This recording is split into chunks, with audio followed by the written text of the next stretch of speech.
Morning, everyone. My name is Nick Pleasance. I am an attorney. I practice in Bellevue, Washington at Osser and Hahn. And you guys may know that firm through Caleb Stewart, who I think is well known in this church. And my partner, Caleb, sends his regrets that he couldn't be with you here today, and he sends me in his stead. So I look forward to speaking with you. I'll give you my background a little bit. I've been practicing for 9 years. I grew up in Seattle. I'm a member at Chinese Southern Baptist Church in the International District in Seattle. I'm not Chinese. My mom is ethnically Japanese and my dad is Irish. But I was born here in Seattle, very proud to be American, and grew up here. I went off for undergrad in New York and I came back. I went to UW for law school, and actually the privilege of attending basically an extra year of law school to do a focus on tax planning. So that is really my focus is tax optimization in estate planning. But I'm very happy to speak with you on the basics, the foundation that everyone needs, and we can certainly go deeper if you'd like. So I'll just get right into it. There's 8 topics I want to cover today. I'll kind of fly through them and have some time at the end for questions. So not everyone needs all of these. I mean, not everyone needs any of these. You can, go through life without a will or a power of attorney or a trust or any of those things. And certainly lots of people do. And that tends to be, as you've heard from the earlier speakers, problematic for your family. So the goal in estate planning is really creating a plan and a framework for your family to be able to take care of your affairs. And when we talk about estate planning, we talk about both planning for death, which, as you heard from our funeral director this morning, that's a certainty, and also planning for disability. That, some people are pretty healthy up until the end, but a lot of people have deterioration, towards the end, and you want to make it easy on your loved ones to care for you and make arrangements for you. So that's what we're talking about today. I'm going to jump right in. The first one is the last will and testament. And I think a lot of you are probably familiar with what that is. So on the next slide, I kind of go through here. The purpose of the last will and testament is going to be to direct where your property goes, to choose your executor. It may also have some tax planning, and you may also use it to nominate a guardian for your minor children. So I think everyone should do a will. And a lot of times we'll say, well, I'm not old enough to do it. I don't need a will yet, But especially my age, my peers are having, married with kids. And once you start having kids, it's like, who's going to take care of your kids if something happens to you, right? So I think it's really important that, everyone gets a will in place. And particularly, if you die without a will, your next of kin, get your property, they can be the executor, but there tends to be a lot of ambiguities here. And so the purpose of the will really is to clarify, who is that one person in charge. Picking an executor is important. Now, and some people ask me, oh, can I have co-executors? Which is true, you can name multiple people as executors. It just tends to add a lot of complexity, and a lot of banks don't want to work with co-executors because the bank doesn't want to deal with, who can sign checks for the estate. So for that reason, I like to have one executor, but there's definitely situations where you might have two. Oh, and I should mention as a disclaimer, this is not particularly legal advice to you, and this is general information, and I would love to have like a one-on-one conversation with you about your situation and what specifically fits, right? So there may be times when you want something more tailored to, I would say, for example, a blended family. So if you have, later in life, kids from separate marriages, oftentimes that's when we do co-executors. So you have one kid from each family side. And that is actually a lot of my practice is dealing with blended families and figuring out creative ways to make that fit better. Okay, so that's kind of it for the will. We'll keep going on the next slide. And I'll come back to some of these will topics again as we look on trust too, and will versus trust. So we'll get to that. But for the next part, I'm just going to move on to powers of attorney. So on the next slide, there's two flavors of powers of attorney. So the first one we'll go through is the financial power of attorney.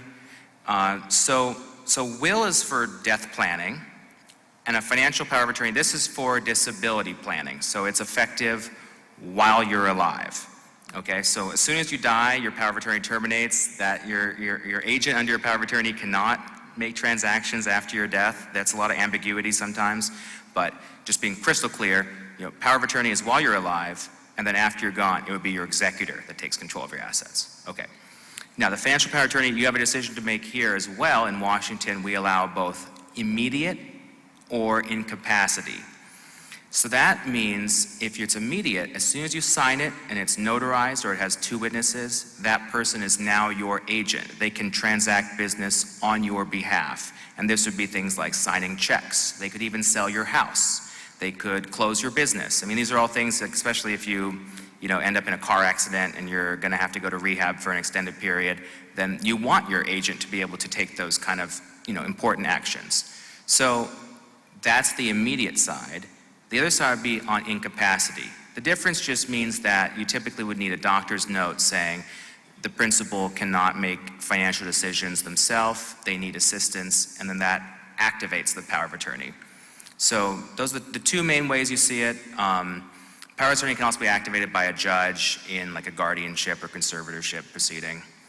And the power of attorney also includes the conservator nomination. So the difference between a conservator and a power of attorney agent is that a conservator is appointed by a judge, and that is a court proceeding that someone would initiate if you couldn't manage your affairs. It typically only happens if you don't have a power of attorney.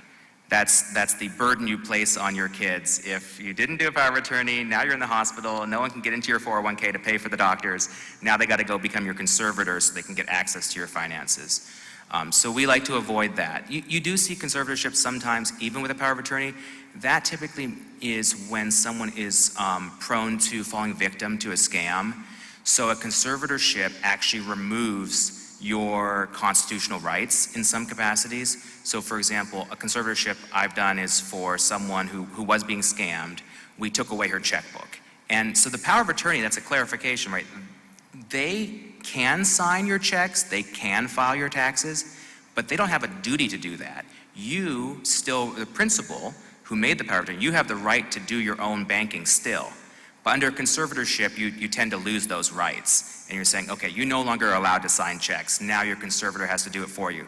So we do intentionally do conservatorships occasionally when we need that protection to insulate the principal from being taken advantage of.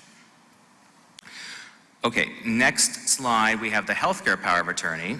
So this is the other flavor of power of attorney. Again, this is while you're still alive, and typically if you're in the hospital and you're either unconscious or you're not comprehending things, then this person would make healthcare decisions for you. Okay. So everyone should have a powerful power of attorney because you don't know when this is going to happen. And it's different than informed consent. So again, if you have no power of attorney, the state has what's called informed consent. And for example, your spouse can give informed consent for a procedure. Now there's a limit to how much informed consent can go. And so that's where a power of attorney is more comprehensive. Also, especially with Medicaid, informed consent does not allow discharge to a skilled nursing facility. So we see this a lot where, let's say, your elderly parents, they fell in the driveway and now they're in the hospital and they need to be discharged to a skilled nursing facility, but they can't comprehend the discharge instructions. Typically, the hospital will not allow discharge in that case, and you'd actually need to be a guardian. So there's some, and again, each hospital has their own kind of policy on, okay, do we think this person can be discharged safely versus do we need a guardian?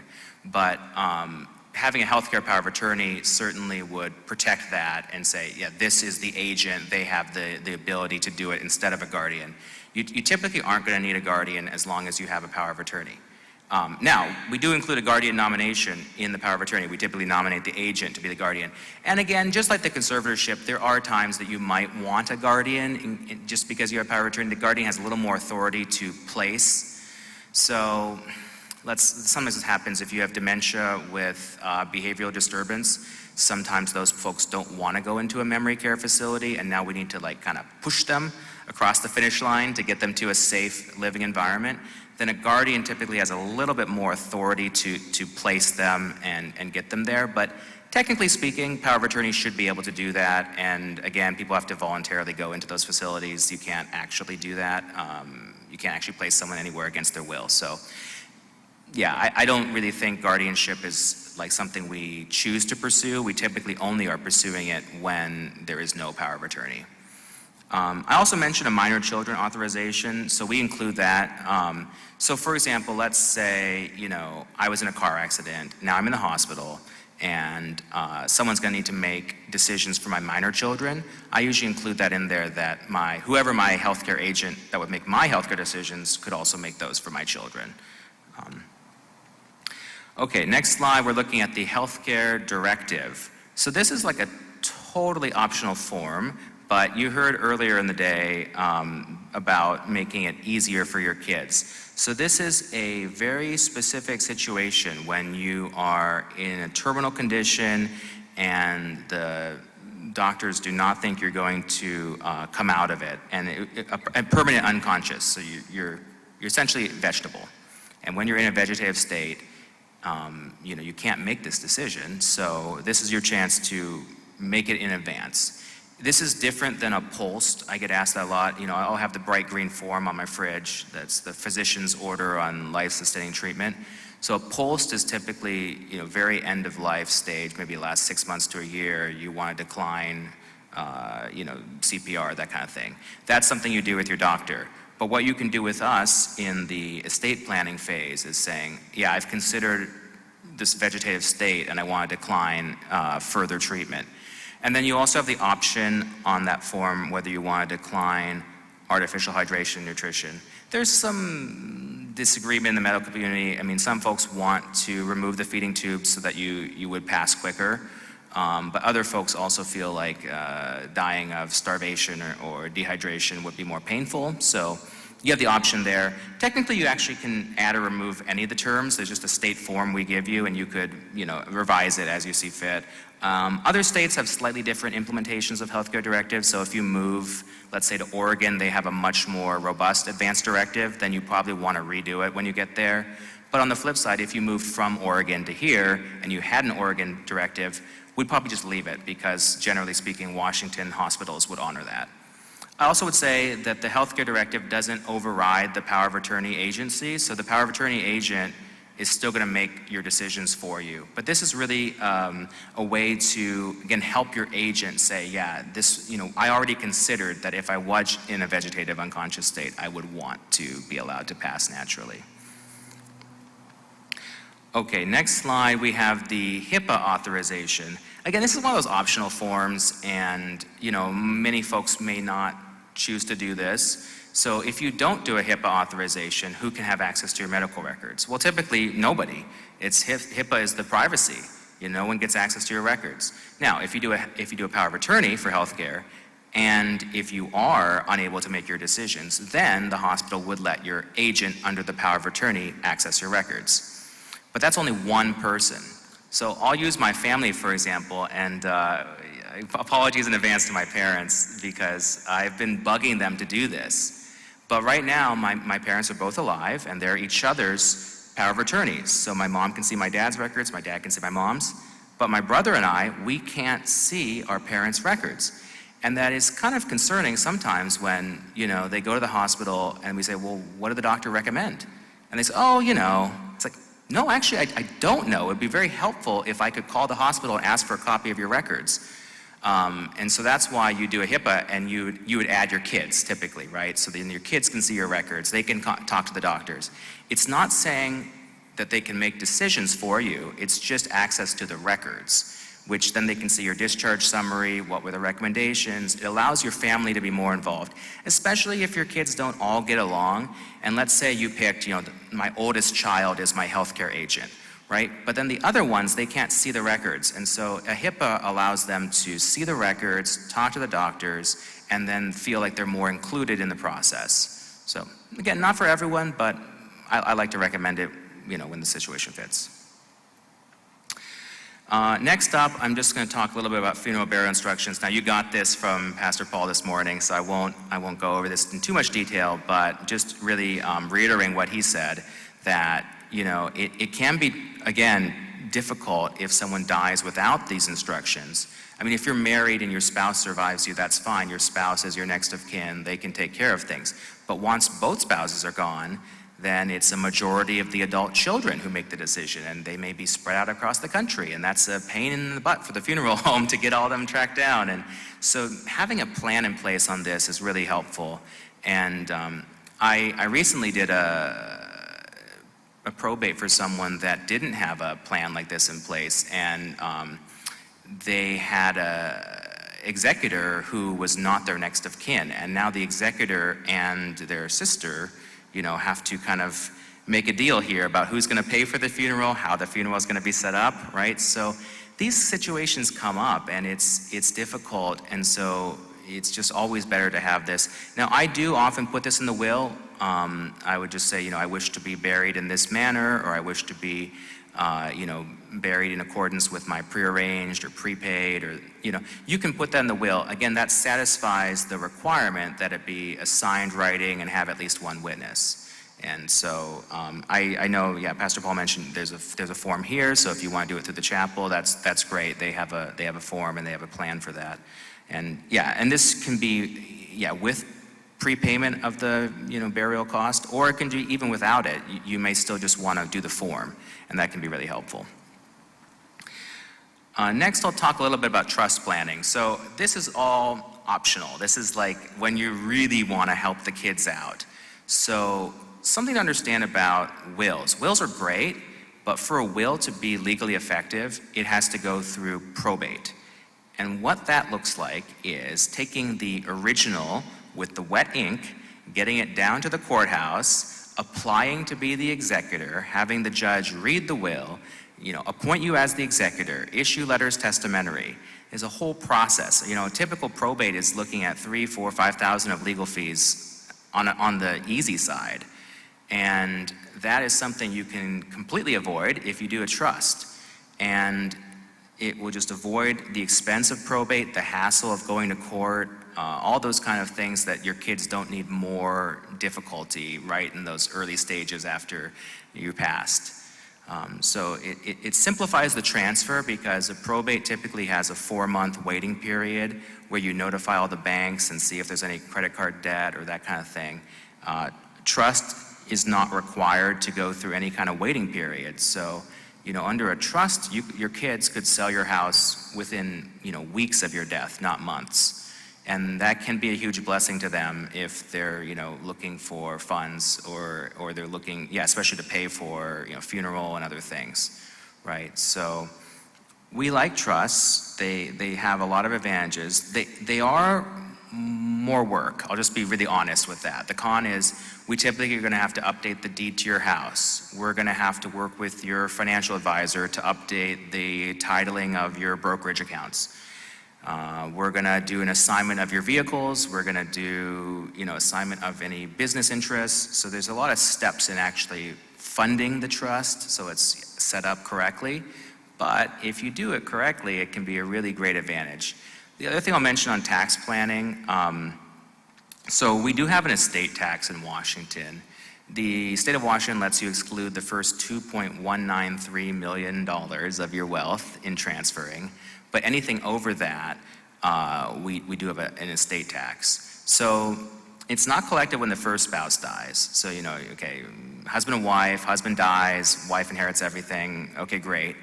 But then wife dies, and let's say, you have your home on the east side here, it's paid off, that's $1 million asset. and you have your 401k that you managed well, and now it has over $1 million in it, and you have a car and some other, maybe a vacation property.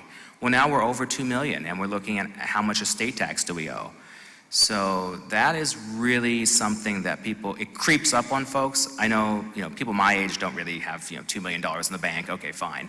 But, folks in retirement phase where you've paid off your house and you've, built up your nest egg, yeah, now we're looking at 2, 3, 4 million, and we want to avoid it. So there's some easy tax planning you can do if you're still married. You can do what's called a credit shelter trust to basically preserve the first spouse's 2 million exemption. And so you're doubling your exemption to 4 million.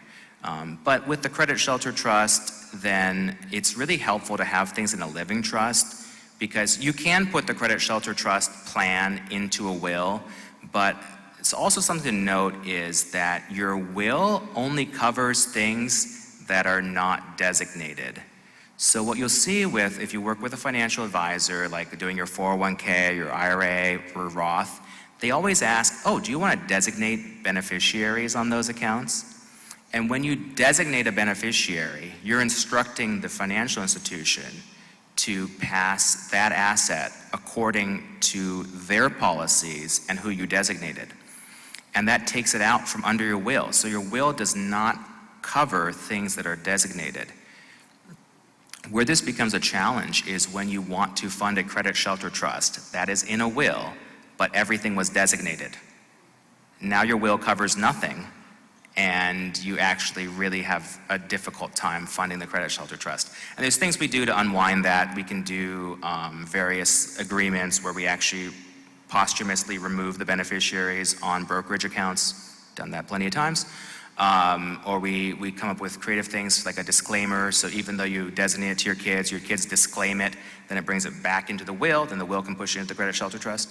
So it can be fixed sometimes, and if people are getting along and everyone understands the tax optimization structure there. But this is something where, basically the takeaway is, if you are over 2 million in net worth, and this is including your house, your car, your 401k, any life insurance that you control on the day of your death, right? All those kind of things, then you really should start to look at what is my estate tax exposure. Do I want to be giving the state of Washington 10, 12, 14% of my estate? That's something we can maybe help you, fix. Another thing, before I move on to living trust, I always recommend it if you have property in multiple states. So my clients that have, a vacation property in California, Arizona, Idaho, Hawaii, we always want a trust, because if you don't do a trust, you're looking at probate is a state-by-state matter. So you'd have a probate in Washington, and you'd have what's called an ancillary probate in Hawaii. And you can imagine the cost of this, right? 3, 4, 5,000 now times 2, or times every state you have real estate in. It really starts to add up, and that's when you see people always doing living trust. You might also heard living trust from Susie Orman on PBS, and she's coming from the California perspective, where probate is really expensive in California. Washington, I said 3, 5,000. That's probably a decent estimate of probate here. Sometimes people say, look, this trust thing is too complicated. I don't want to deal with retitling all my accounts, and I'm just going to do a will, and that's perfectly fine. I certainly still write lots of wills, and again, it may fit your situation better. Also, if you're still kind of moving around because you need to get your house into the trust, if you say, oh, I'm probably going to sell this house and buy a new house, then maybe we'd hold off on doing the trust until you're more settled and like, okay, I'm ready to fund it. So kind of different things you can do there, but it's good to know that, and it fits a lot of situations. Okay, the next slide I'm going to talk about here is transfer on death deed. Okay, it's pretty much the opposite of a trust. It's saying when you have a really simple situation, you own your house, you probably have 1 or maybe 2 children, and you're saying, I want to make sure my house goes directly to my kids. Washington now allows you to basically designate your house. So it would pass outside of probate. There's no need to have a will covering it. I would still say have a will and have an executor, but if you do a transfer on death deed, specifically for that house that you own when you do it, and you record it while you're alive, then it can pass automatically to your beneficiary. It's pretty cool. It's quick and easy. The reason I mentioned the need to notify the insurance carrier is it's almost too quick. So there's some case law coming out that said basically, the instant you die, your beneficiary now owns the house. And the wrinkle with that is that your insurance coverage for fire and water and those kind of things, it actually lapses then. So there's a case, tragically the guy died and his house burned down a week later, and the niece or daughter, whoever inherited it, hadn't updated the insurance, and I think it was State Farm just said, no, you're out of luck. And that was upheld by the courts. So the difference with a will, there's actually what's called, the will has that administration period, like 4 to 6 months, where the will is in probate. And the insurance policies say during probate, the estate is covered under your existing insurance policy. So in a probate situation, you can typically rely on the existing insurance. But in a transfer on death deed, it funds immediately. It doesn't go through probate, and therefore you lose insurance coverage. So the trick with that is you can just, whoever you name, let's say you name your child or children or something, you can add them as insureds, usually at no cost to your existing policy. It's just a wrinkle, I was going to give the disclaimer, I live by Philippians 4:6. Do not be anxious about anything, but in everything make your supplications known to God. And I don't want to be anxious, and I strive for that. But this kind of planning, when you do this transfer on death deed, it is the kind of planning that gives me a little bit of pause and said, okay, is this really something that's good for me? Because I used to get calls all the time, oh yeah, we got to get that transfer on death deed done. I'm like, have you thought this through, right? Another thing when I really discourage is if you have, let's say you have 3 children, and you put them all as beneficiaries in a transfer on death deed. So the moment you die, now your 3 children own your house. Now the 3 of them have to meet with the realtor. The 3 of them have to go to the escrow. The 3 of them have to agree on the sale price. So now you've introduced more complexity. Whereas if you had left it under a will with a single executor, you have one person in charge. One person goes with the realtor. One person sells the house and then splits the money 3 ways. So once you have multiple kids, I start to think that actually a probate has advantages. Even though it has that, cost, $3,000, $4,000, $5,000 cost, there's actually a benefit there because you've vested the control of your assets into one person versus requiring multiple people to agree. So those are some of the things that if you schedule a consult with me, we do free consultations, like we can talk through these type of situations and figure out what actually makes sense for your family. Next up, I'll talk about the community property agreement. Again, this is kind of like specific situations. You used to see these all the time in the 80s and 90s. It was like every married couple had it. We're a community property state. Only 9 states are community property, by the way. So you can't do this everywhere, but if you're here in Washington, a lot of married couples want this. So what a community property agreement does is it simplifies the transfer of real estate between spouses. So it's a contract with your spouse that says, on the day of my death, you, spouse, automatically own any real estate I own. Theoretically, it also applies to non-real estate assets, but majority of institutions won't accept it. So really, it's real estate that accepts it. The challenge with community property agreements is that, let's say you did this and your spouse wants to sell the house. You still probably going to have to indemnify the title company in order to get the house sold. And so it can be helpful. It can also be not that helpful because if you do it within less than 4 months with no probate, title company probably is going to ask you a lot of questions about it. The other thing is we have a procedure called lack of probate, and lack of probate affidavit basically says, well, the house is mine because we were married when we bought it, so it's presumptively community property, so you should let me sell it anyway.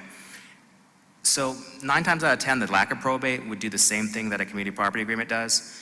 The one time where these are really helpful is if you want to actually convert things to community property. So let's say one spouse owned the house before you got married. Well, that's called separate property. So community property is things you acquire during the marriage or that you've intentionally made community. Separate is things you had before marriage or that you inherited or were gifted.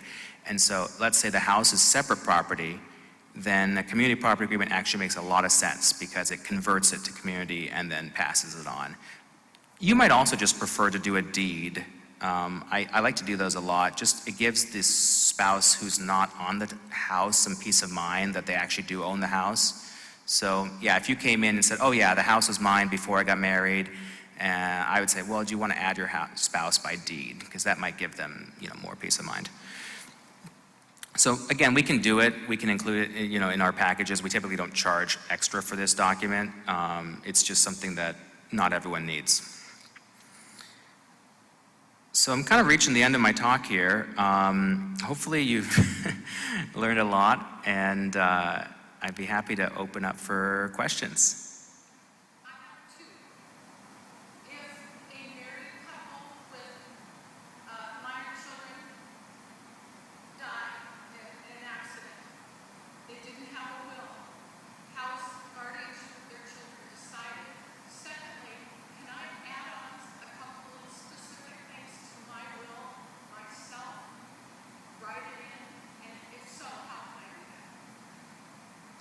Okay, so the first question was, if a married couple dies in like a car accident and they have minor children, what happens to the children? So minor guardianships, you would need something called a minor guardianship to determine who would get them. In the immediate, Child Protective Services will be called by the police, and CPS has the authority to place them with a relative that they think is suitable. So if there is like a aunt and uncle or grandparents or something, CPS will try to place them with blood relatives who can take them. But that placement isn't permanent, and so to make it permanent, you need a minor guardianship proceeding. The statute has a priority, and again, blood relatives who can take care of the children have priority. But then you'd have someone called a court visitor, which is like a social worker or attorney who meets with the family and asks the family to help decide, what's the best interest of the children. So it's a court proceeding to determine the best interest of the children. Now, if you do a will and you put a nomination of guardian, that is your recommendation essentially to the judge and the court visitor who you want. But you're probably still going to have a minor guardianship proceeding regardless. So this planning is really just saying, in advance, we recommend, this person take our kids. But, the state still wants a judge and a social worker to review this to determine where the kids should go. The important thing is what is in the kid's best interest. And it's actually kind of reassuring that it goes through that, because you might make a will and nominate, your neighbor as the guardian, and then it gets, put away for 10 years, and then the neighbor's moved away to a different state, and now, oh, well, this neighbor should get the kids because that's what's in your will, but, we need to think about, was that actually what you wanted? So it's a nomination, but the court is still going to review ultimately to determine who would have guardianship of the kids. Your second question was about making handwritten modifications to your will. Highly discouraged. So wills, to be valid, they have to be signed and have two witnesses. And so typically you're going to do a typewritten will, and it'll be very clear what it was on the day that you signed it. When you modify it, if you want to add terms to the will, those wouldn't be valid unless they had two witnesses. And so really, you should do your will with an attorney, and then if you're going to modify it, go back to the attorney and redo it. That's the proper way to add things. Now, technically, you can remove things without an attorney. So let's say you put something in your will like, oh, I give $10,000 to my mom, but then my mom passes away or whatever, and you just want to take this out. You can just take a Sharpie and line through that. If it's the original will and you line through it and then you maybe initial it, it'll be clear your intent was to revoke that specific paragraph of your will. Technically, you've now modified your will. Do I recommend that? No. best to, sit down with your attorney and update your will in a witnessed fashion, so it's very clear. Because that is, oftentimes where you get disputes. Like, oh, did they really mean to, modify this? Was it clear? Was it, actually that they're taking it out, or was this they were thinking about possibly taking out, or, yeah, anyway, just always best to make changes to your will with your attorney, thoughtfully and with two witnesses as well. Other questions? Yeah.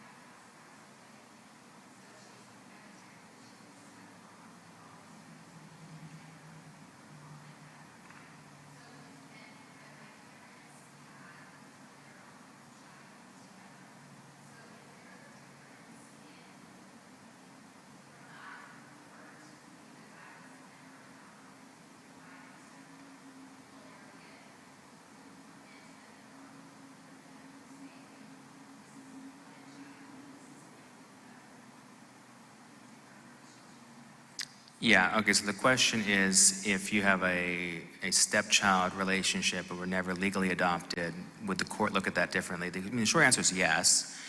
So that's typically when you really want to make sure they get a will done. I mean, if your stepmom considers you like her child and she wants to leave her estate 50-50 to you and your stepsister, then she should write that in a will. And then once the will is in place, it doesn't really matter whether you were legally adopted. There's no requirement that you leave your estate to your children, you're adopted or otherwise. So, when you have those kind of situations, it's just get a will done, make it very clear exactly what the intent is. I mean, she could also go back and adopt you now, but that's, kind of a whole process that is unnecessary if you just make the clear instruction in a will. And then also looking at, again, the designated accounts. So if there's like 401ks or IRAs, a lot of times that's where a lot of the wealth is in those designated accounts.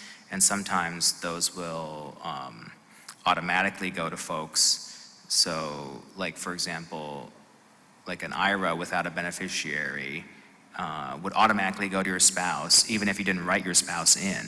Typically, most plan documents cover that. So you really want to look at not just things that are passing under a will, but also things that would be designated. Or another thing comes up a lot too is you have a bank account and you say, oh, I'm going to add one of my children as a signer. Well, in Washington, we don't really have that signer only. We have joint owners. So what you've done actually is added your child as a joint owner. And let's say you have multiple children. Now only one child becomes the owner of that account upon death. And that can start to skew estate planning. So I try to discourage that, having joint assets with one child, because it'll distort maybe what your intention was. Yeah.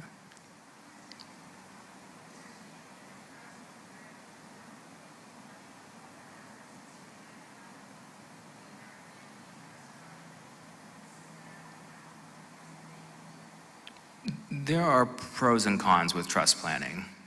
Yeah, so trusts are, again, they avoid probate, they have a little bit more flexibility on tax planning, but they're more work to set up, for sure. And, it requires you like updating the deed to your house and updating the title of your bank account, so.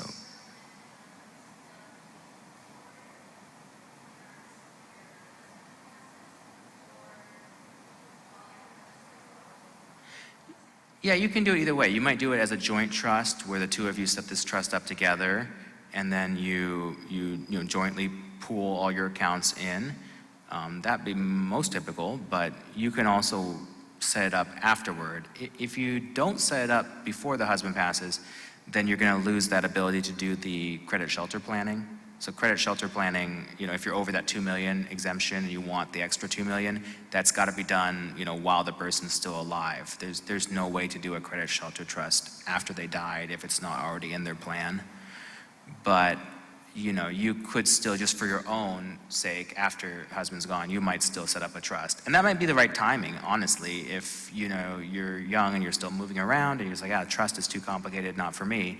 But then once you're getting closer to, end of life, you're saying, okay, now I want to do the trust. I want to make sure it's, easy for my kids. That's also something I see too in retirement. Folks, like right now, I think I have 401k at every company I've worked at, so I probably have like 3 or 4 different 401ks.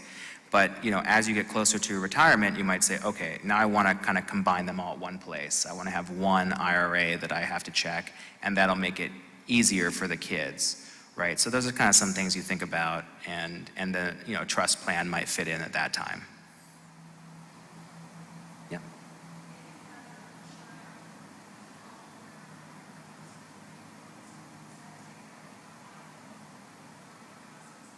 Yes, precisely. The question was, if you make an account, have a joint owner, like joint with your child, then is it out of the probate process? And that's correct. So when there is a joint owner or a designated beneficiary on a financial account, then the financial institution is going to follow what you've set up in advance. It's not going to pass under your will. The only case is if you try to do what's called a super will and you say, notwithstanding the fact that my child is a joint owner of my account, I still want this account to go under my will, I still want it to be split all equally with all of my children, or something like that. We sometimes do that when there's a lot of accounts and the client doesn't want to deal with trying to redo it, but you start to introduce the ambiguity because you told the bank one thing, that it's joint with one child, and then the will says something else. Now you're setting up a potential for dispute among your kids.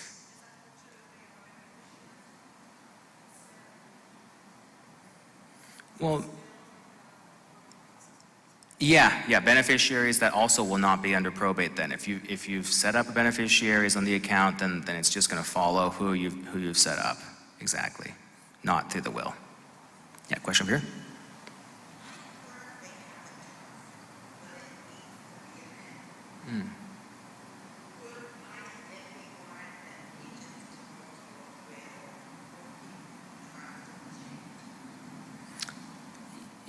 Yeah, that probably depends on, if there are assets in your trust. Like, let's say the deed to your house says it's owned by your trust. Then I would probably say keep your trust and just amend it. Because if you dissolve the trust, then you're going to have to update the deed of your house to not be in the trust, or if you have those like accounts that are owned by the trust or that kind of thing. The question was, if you want to change your trust, is it easier to dissolve it and go back to a will plan, or keep with the trust? I would generally say if you already have the trust, and assuming you can amend it, because there's 2 types of trusts, or many types of trusts, but generally speaking, there's revocable trusts that are amendable, and there's irrevocable trusts that are not amendable. So if you're irrevocable, then you have to start doing some gymnastics to change it, which is, I think, as my career has gone along, it's more and more possible to change irrevocable trusts. But technically speaking, irrevocable can't be changed, and revocable would be the one that you could amend. And if you have a revocable trust, then I would just amend it.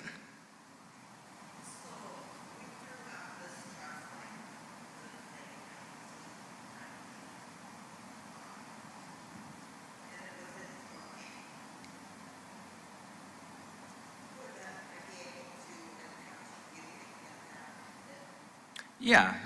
So the question was, if you have a trust, like, it's 20, 30 years old and was drawn up by a different lawyer, can you still come to, like, me or, any lawyer now to amend it? I mean, yes. I might point you back if you liked that previous lawyer and they still know you and you still have a relationship. Yeah, go to them. I think they would know it best because they wrote it. But, sometimes, if you don't have a relationship anymore because you moved and you want to start a, new relationship, we certainly could do amendments to an existing trust. Just with ethics rules, I'd have to read the whole trust in order to write the amendment, and I have to bill you some time to read it and review it. And so sometimes once we start getting down that path, and if you're changing a lot of things, we might actually just restate the trust. So a restatement is when you do a completely new trust, same name, so any assets that were in the previous trust are still in this trust, but you just redo the whole terms on and that might be useful if it's been 20, 30 years, because tax laws have changed dramatically during that time. And so there may be a lot of good reasons why you actually want to just redo the whole thing to be more up to date. So, yeah. Any more questions? Okay, thank you very much.